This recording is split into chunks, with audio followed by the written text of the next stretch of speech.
In this quick guide, I'll show you how to use Miro Whiteboard step by step. Perfect for beginners who want to brainstorm, collaborate, and organize ideas visually. Let's start by creating your first board. Go to Miro's website, sign up for a free account, and once you're in, click Create New Board on your dashboard. You can start from a blank board or choose from hundreds of ready-made templates. Don't forget to rename your board in the top left corner so it's easy to find later. Now, get familiar with the canvas.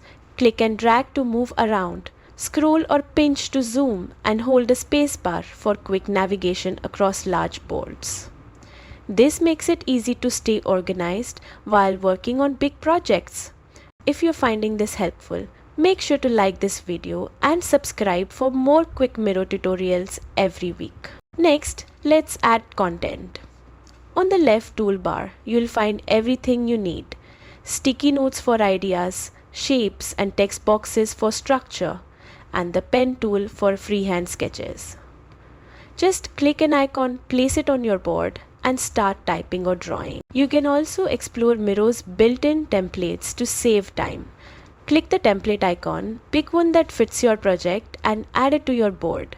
Perfect for brainstorming sessions or flowcharts. Finally, it's time to collaborate.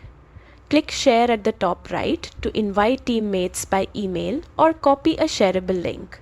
Set permissions for viewing, commenting, or editing, and watch your team work together in real time with comments, mentions, and even video chat. And that's it. You've just learned how to use Miro Whiteboard to create, organize, and collaborate effortlessly. Try it out today and start turning your ideas into action.